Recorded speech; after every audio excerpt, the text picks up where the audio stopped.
स्वागत आहे तुमचं माझ्या नवीन ब्लॉगमध्ये.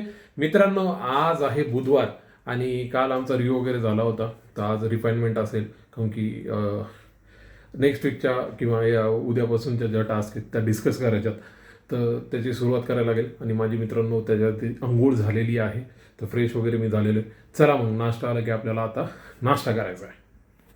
मित्रांनो, बघू शकताय सकाळचा नाश्ता आलेला आहे. आज आहे उपमा आणि दही. चला मग खाऊया. मित्रांनो, बघू शकताय काम मी सुरू केलेलं आहे. आज कंटिन्यू कॉल आहेत आणि काही इश्यूज निघालेत आमचे. जे काही एरिया आहे जो मी पण टेस्ट करू शकत नाही, ते कस्टमर साईडलाच मी टेस्ट करू शकतो. आता टीमसोबत कॉल वगैरे घ्यायचे आहेत मला, तर थोडं परेशान आहे मित्रांनो. कारण की काही काही वेळेस काही गोष्टी भेटत नाहीत, जुने रिक्वायरमेंट वगैरे. आज काय म्हणतात, हेक्टिक डे आहे माझ्यासाठी. आज वर्क फ्रॉम होम आहे, पण काम जास्त आहे मित्रांनो. तर बघू कसं होत आहे. मित्रांनो, आता 1 वाजला होता आणि माझा आजचा कॉल झालेला आहे आणि आता मला लागलेली आहे भूक. तर जेवण तिकडं होत आहे, तर बघूया आज काय केलं. चला मग मी तुम्हाला दाखवतो. तर मित्रांनो, मी जातोय किचनमध्ये आमच्या. ओ, इकडे मित्रांनो जेवण व्हायले आपलं. ओ माय गॉड मित्रांनो, बघू शकताय चपाती आहे आणि गरम गरम पनीर, आणि ते पण आहे कोणतं, पालक पनीर. मित्रांनो, लॉटरी लागलेली आहे, आज पनीर खायला भेटायला आहे. अशी बायको भेटली माझं भाग्य आहे. तुम्ही भाज्या खात नाही ते सांगा. मित्रांनो, काय करू, माझ्या आवडी निवडीच हा वेगळ्या आहेत, त्याच्यामुळे आपलं ताट आलेलं आहे. बघू शकतायत पालक पनीर आहे, चपाती. चला मग खाऊया. मित्रांनो, माझ्या हातात एक गोष्ट आहे जी मी माझ्या वाईफला देणार आहे. आमच्या ऑफिसमधून कलिक जो महाबळेश्वरला घेतो. तर तू तुझे डोळे बंद कर. काय? चॉकलेट. वाव, पहिल्यांदा नंतर म्हणा किंवा 2 वर्ष होत आहेत, फर्स्ट टाइम सरप्राईज भेटलेला आहे. ते आहे दुसऱ्यांनी महाबळेश्वरला गेले चॉकलेट आहे. आणलं ना, महत्वाचं ते आणलंय, ते महत्वाचं आहे. So much. Welcome welcome. मित्रांनो, माझं ऑफिसचं काम झालेलं आहे. आज तब्बल किती 4 टास्क मी फिनिश केलेत, तर मला माझ्यावर गर्व होत आहे. आणि मित्रांनो, काम झालेलं आहे. दुसरं काम सुरू झालं, ऑफिसचं काम सुरू झालं, ते आहे ब्लॉग मी अपलोडला लावलेला आहे. आणि बघू शकतायत आत्ता किती, 62% झाले मित्रांनो. एवढं स्लो जातं आहे मित्रांनो अपलोड होणं. माझ्या मते मला रात्रीच अपलोडला लावायला लागेल. कारण की ह्या वेळेस ना मित्रांनो, आमच्या प्रोजेक्टमध्ये अजून एक टेस्टर घेतलेला आहे, तर त्याला केटी देणं चालू आहे. तर प्रत्येक सेशनमध्ये मलाही बसायला लागतं, कधी कधी माझी टीमला हेल्प लागते. त्यामुळे माझं काम एक्झिस्टिंग प्लस तो भाग हे दोन्ही करणं, ह्यामध्ये फार वेळ जात आहे. करू हँडल. झालं, आज उद्यापर्यंत संपून जाईल त्याचं. मित्रांनो, बघू शकतात हे चॉकलेट मी माझ्या वाईफला आणलं. 3 घेतले होते, त्याच्यातले 2 तिला आणलं, 1 मी तिथं ऑफिसला खाल्लं, तरी पण ती खुश नाही. आता काय करावं सांगा. चला, कधीच त्या खुश होणार नाही, ते मला माहीत आहे. आपलं काम आहे त्यांना काय म्हणतात, इम्प्रेस करत राहायचं, त्यांच्यासाठी करत राहायचं, आणि त्या आपल्याला डिमोटिवेटेड करत राहणार, कधीच आपल्यावर खुश नाही राहणार. 10 जेवायला बोलवायली मित्रांनो माझी बायको. चला, फायनली आलो, जेवायला लागेल. नाहीतर पुन्हा मग गारगार स्वयंपाक, मला ते आधीच आवडत नाही जेवायला.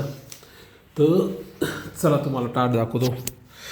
आज जेवणामध्ये बघू शकता मित्रांनो, आधीच मी सांगितलं होतं, चपाती आहे, मिरचीचं लोणचं आहे, चितळीची भाकरवडी आणि आहे आलूची सब्जी. मित्रांनो, आज आपले 30 व्लॉग कंप्लीट झालेले आहेत. चला, मी तुम्हाला दाखवतो. बघू शकता मित्रांनो, 30 झालेले आहेत.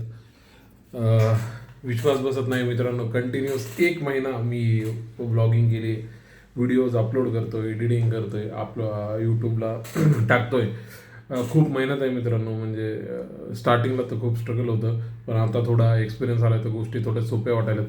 पण तरी मित्रांनो, आपल्याला अजून कंटेंट वाढवायचे आहेत. पण सध्या कसं काम आणि त्या गोष्टीमुळे मी जास्त वेळ नाही देऊ शकत. 30 दिवस मित्रांनो कंप्लीट झालेत.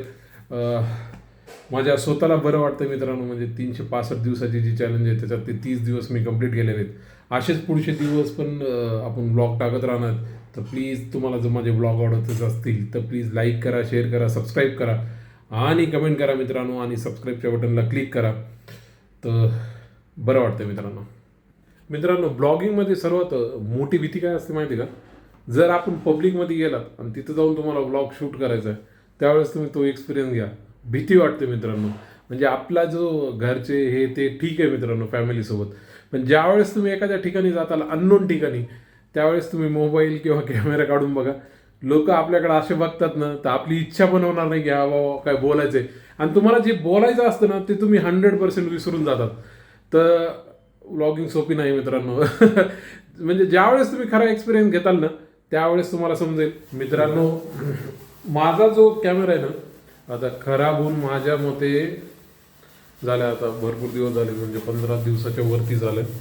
आणि मी ज्या फेजमधून जातोय ना म्हणजे जी क्लिअरिटी त्याला आहे ती तेवढी मोबाईलला नाही आहे. काही काही म्हणजे नाईट शूट वगैरे इकडे तिकडे. पण ठीक आहे, त्यांनी मला 2 कोटेशन दिलेत तर त्याच्यावर आमचं डिस्कशन चालू आहे. तर माझा कॅमेरा लवकरात लवकर यावा अशी माझी इच्छा आहे. एक तर तिथेही पैसे जात आहेत, नवीनच कॅमेरा आहे, वॉरंटी असताना पण मी क्लेम नाही करू शकत because of the DJI international जी क्लेम वॉरंटी आहे त्याच्यात मी बसत नाही आहे. आणि डोक्याला एवढा ताण होता ना मित्रांनो 4-5 दिवस झालं. म्हणजे तुम्ही बघू शकतात की एक 4-5 मिनिटाचे व्हिडिओ टाकतोय. कारण तर ठीक आहे मी म्हणलं ठीक आहे 10 मिनिटाचे नाही, कमीत कमी जेवढं पॉसिबल आहे तेवढं. पण मित्रांनो इथून पुढं मी ट्राय करेन की जेवढं मला रेकॉर्ड करता येईल, ज्या गोष्टी दाखवता येतील मी दाखवीन आणि आपले अजून कंटेंट इम्प्रूव्ह करेन. तर थोडं डाऊन होतो मित्रांनो, पण आज थोडं मला काय म्हणतात की मोटिवेट फील होईल. तर उद्यापासून मी ट्राय करतो किंवा आजचा ब्लॉग पण चांगला असेल तर मित्रांनो ब्लॉग बघा. थोडं मोठं लेंदी झालंय माझं डिस्कशन, पण मित्रांनो हे माझे फिलिंग्स आहेत ज्या मी तुमच्यासोबत शेअर करतोय. मित्रांनो बघू शकता माझ्या वाईफने किती कसं क्लीन केलं, एकदम एक नंबर. आज क्लीन झालं, कसं वाटायला वा. मित्रांनो आज ब्लॉग एंड करायची वेळ झाली. म्हणताल आज ओव्हरडोस झाल्यासारखे मी काय बोलतोय. मित्रांनो ही फ्रस्ट्रेशन आहे. आणि ज्यावेळेस मीच नाही कोणता पण एक सर्वसाधारण माणूस ह्या फेजेसमधून जातो ना त्यावेळेस तो पण हाच एक्सपिरियन्स जो मी आज अनुभवतोय तो पण तोच अनुभवणार. आणि सर्वसाधारण माणसाला मित्रांनो सोपे नाहीत. म्हणजे 50-60 हजाराची वस्तू अचानक खराब होते आणि म्हणजे विश्वास बसणार नाही ना मित्रांनो. काय सांगू आता, त्याच्या मागे एक लय मोठी स्टोरी आहे, मी एखाद्या दिवशी सांगेल. म्हणजे काय काय कॉम्प्रोमाइज करून मी ती गोष्ट घेतलेली आहे. जाऊ द्या ती गोष्ट बाजूला राहू द्या मित्रांनो. जर तुम्हाला माझे ब्लॉग आवडत असतील मित्रांनो प्लीज लाईक करा, शेअर करा, सबस्क्राईब करा आणि कमेंट करा. आणि सबस्क्राईबच्या बटनला मित्रांनो क्लिक करायला विसरू नका. उद्या भेटूया विथ न्यू कंटेंट. तोपर्यंत गुड नाईट.